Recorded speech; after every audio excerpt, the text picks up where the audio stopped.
వి gold trusted gold buyers. మీరు తాకట్టు పెట్టిన బంగారాన్ని విడిపించి ఈ రోజు ఉన్న మార్కెట్ ధరకు కొనబడును.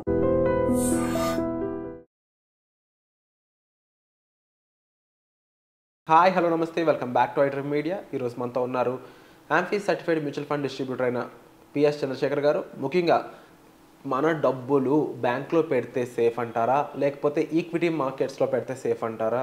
సేఫ్ కంటే ముఖ్యంగా రిటర్న్స్ ఎందులో బాగా వస్తాయి, అసలు మనకున్న సిచ్యువేషన్స్ ప్రకారం మనం డబ్బుల్ని ఏం చేయాలి అనేది ఈరోజు ఎపిసోడ్ తెలుసుకుందాం. Hi sir. హాయ్ అండి. సార్, ఈరోజు ఎపిసోడ్ ఒక కామన్ మ్యాన్ అనే పర్సన్కి అంకితం ఇద్దాం అనుకున్నట్లయితే, ఆ కామన్ మ్యాన్ రిక్వైర్మెంట్ వచ్చేసి ఏంటి అంటే, ఇన్ఫ్లేషన్ కన్నా ఎక్కువ రిటర్న్స్ కావాలి. ప్రైమరీ అంటే ఖర్చులు పెరుగుదల జనరల్గా ఒక 6% అంటారు కదా మీ అనలిస్టులు అందరూ.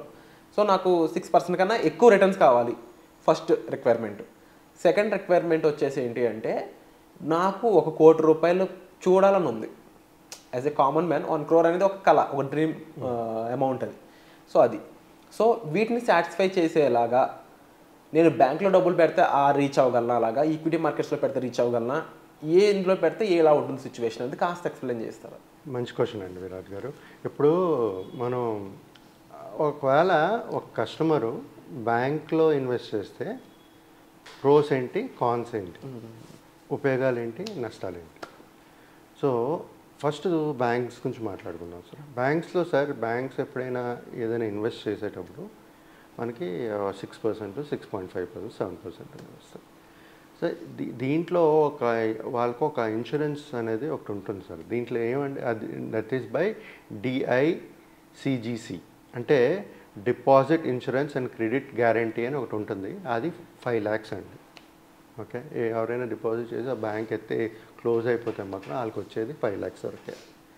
ఫస్ట్ ప్రోస్, అది కాన్స్ కాదు కదా.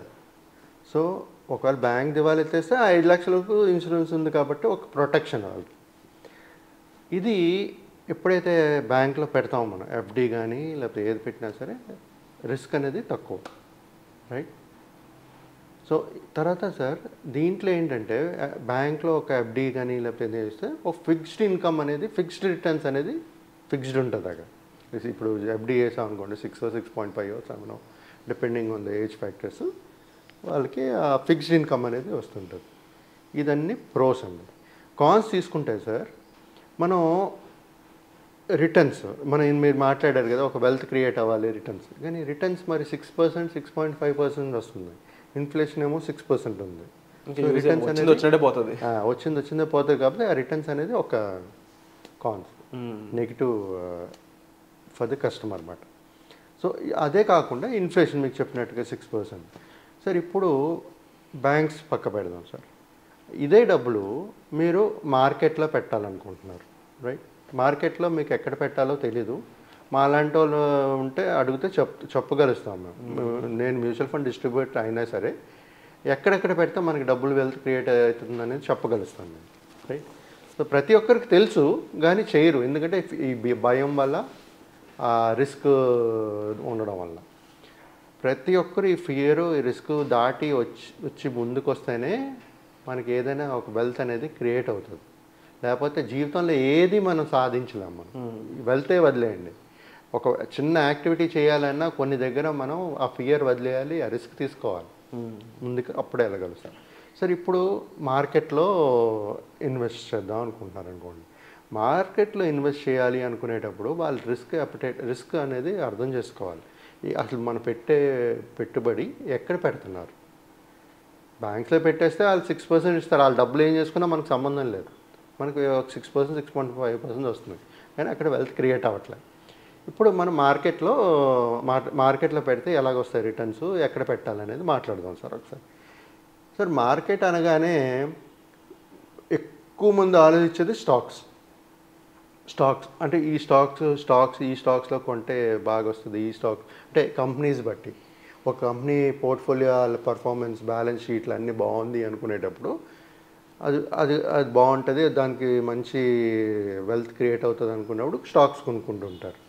బట్ దీనికన్నిటికీ ఒక పెద్ద రికమెండేషన్స్ అయితే ఇస్తుంటారు స్టాక్ మార్కెట్లో. బట్ మనకి ప్రతి ఒక్క కస్టమర్కి బేసిక్ నాలెడ్జ్ అనేది ఉండాలి. అసలు ఆ స్టాక్ అంటే ఏంటి, ఆ కంపెనీ ఏం చేస్తుంది, వాళ్ళ బ్యాలెన్స్ షీట్ ఎంత ఉంది, వాళ్ళకు నెక్స్ట్ ఎన్ని ఆర్డర్స్ ఉన్నాయి, ప్రాఫిట్లో ఉందా లాస్లో ఉందా, అవన్నీ చూసుకుని కానీ ఇన్వెస్ట్ చేయడానికి లేదు. సో ఇవన్నీ ఏంటంటే తర్వాత ప్రైసెస్, టెక్నికల్ అనాలిసిస్ ఇవన్నీ చేసుకోవాలి. ఇప్పుడు రికమెండేషన్స్ ఇచ్చారు కదా అని చెప్పి వాళ్ళు చేస్తారు అని కాబట్టి మనం గుడ్డిగా పెట్టలేం కదా సార్. మనకైతే కొంచెం నాలెడ్జ్ ఉండాలి. ఎందుకంటే ఒకసారి వెళ్ళిన తర్వాత మళ్ళీ డిసైడ్ చేయాలి. మనం ఒక స్టాప్ లాస్ కానీ ఇటు అటు అయిపోయింది అనుకోండి, మీరు డిసైడ్ చేసుకోవాలి ఏం చేయాలి, అది అమ్మేలా ఉంచాలని. ఆ ఫ్యాక్టర్ అనేది ఒకటి ఉంటుంది సార్.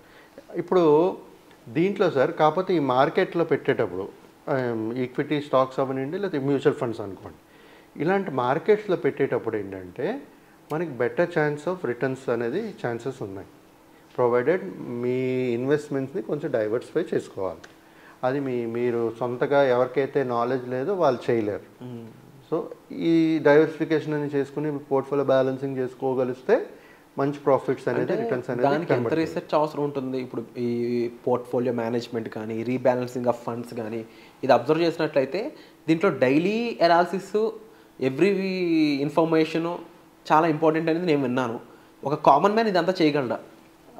సార్ మీరు చెప్పేది ఏంటంటే సార్, ఎవరైతే trading and option futures and options trading చేస్తుంటారో వాళ్ళకి డైలీ ఇన్ఫర్మేషన్ అనేది ఉండాలి.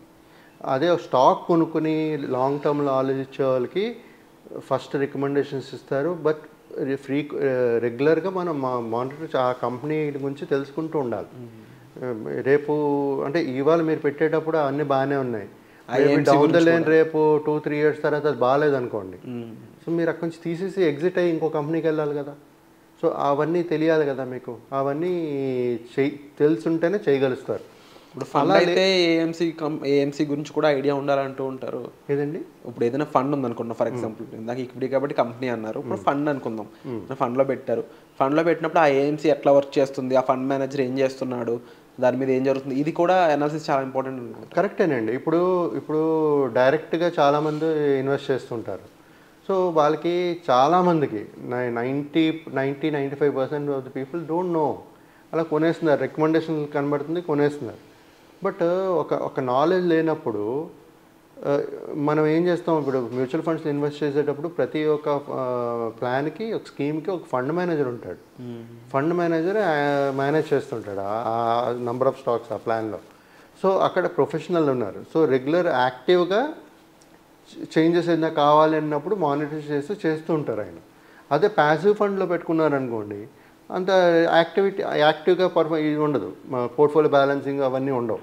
సో ఎప్పుడైనా ఎవరైనా చేసేటప్పుడు యాక్టివ్ ఫండ్స్లో పెట్టుకోవడం అనేది ఉత్తమం. ఎందుకంటే ఒక ప్రొఫెషనల్ ఉంటారు అక్కడ, రెగ్యులర్గా మానిటర్ చేస్తుంటారు, ఎన్ని చేంజెస్ ఉండాలి అనుకున్నప్పుడు చేస్తుంటారు.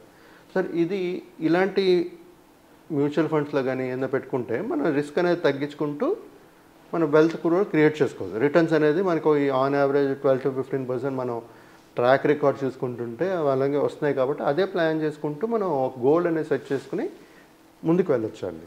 సో సార్ ఇది కాకుండా సార్ జనరల్గా ఏంటంటే ఈ సేఫ్టీ గురించి ఆలోచిస్తారు సార్ జనాలు. మీకు సేఫ్టీ గురించి ఆలోచించి ఏం చేస్తారంటే, నాకు ఇక్కడ బ్యాంక్లో ఎఫ్డీలో సేఫ్గా ఉంటుంది కదా, నాకు ఇక్కడ సేఫ్గా ఉండదు కదా. బట్ ఇంకోటి మెయిన్ మర్చిపోతున్నారు ఏంటంటే, ఇన్ఫ్లేషన్ బీట్ చేయట్లేదు, మీకు వెల్త్ క్రియేట్ అవ్వట్లేదు, రేపు గురించి ఆలోచించట్లేదు మీరు. రేపు ఈరోజు మీకు ఒక కిలో ఉల్లిపాయలు 100 రూపాయలు అయితే రేపు కిలో ఉల్లిపాయలు 200 ఉంటుంది. మీరు రేపు కూడా మీకు 100 రూపాయలు సరిపోతుంది అనుకుంటే ఎలా? అవునా? సో ఎక్కడైతే మీకు income generate returns better returns వస్తున్నాయో, జనరేట్ చేస్తుందో అలాంటి దగ్గర ఇన్వెస్ట్మెంట్స్ చేసుకోవాలి. సో ఇప్పుడు సేఫ్ అన్నారు, సేఫ్ అంటే బ్యాంక్, మరి వెల్త్ క్రియేట్ అవ్వట్లేదు. కానీ మ్యూచువల్ ఫండ్స్ అనుకుంటే long term better returns than FD. Long టర్మ్లో నో రిస్క్ అని కూడా చెప్పొచ్చు. రో రిస్క్ అని చెప్పడానికి లేదు సార్, ఎందుకంటే మార్కెట్లో ఉంటాయి కాబట్టి. బట్ ట్రాక్ రికార్డ్ చూసుకోండి, మీరు 10 పైనే వచ్చింది హిస్టారికల్ డేటా 10% రిటర్న్స్ పైన వచ్చాయి, ఏది మీకు డిసప్పాయింట్ చేయలేదు. బట్ లాంగ్ టర్మ్ అనేటప్పుడు ఆ రిస్క్ అనేది మనం అసలు ఆలోచించక్కర్లేదు సార్. అది ఎందుకంటే ప్లస్ మనకి ఎస్ఐపి అనే ఒకటి ఉంది, సిస్టమాటిక్ ఇన్వెస్ట్మెంట్ ప్లాన్. ప్రతి మంత్లీ రెగ్యులర్గా క్రమబద్ధంగా ఇన్వెస్ట్ చేస్తూ వెళ్తే ఏమవుతుందంటే మార్కెట్ వాలటైల్ ఉండేటప్పుడు కాస్ట్ యావరేజింగ్ అవుతుంది. మార్కెట్ రికవర్ అయ్యేటప్పుడు ఏంటంటే మళ్ళీ మనకి క్విక్గా రికవర్ అవుతుంది, బెటర్ రిటర్న్స్ అనేది కూడా వస్తుంటుంది సార్. Wonderful sir. సో విన్నారు కదండి, బ్యాంక్సా ఈక్విటీ మార్కెటా అనే దానిపై సార్ చెప్పిన విశ్లేషణ. స్టిల్ మీకు డౌట్స్ ఉన్నట్లయితే డిస్ప్లే అవుతున్న నెంబర్స్ కాల్ చేసి మీరు సార్ని సంప్రదించవచ్చు. సో ఈ ఎపిసోడ్ నచ్చినట్లయితే లైక్ చేయండి, షేర్ చేయండి, సబ్స్క్రైబ్ చేసుకోండి. వచ్చే ఎపిసోడ్లో మళ్ళీ కలుద్దాం. Thank you so much sir. Thank you అండి.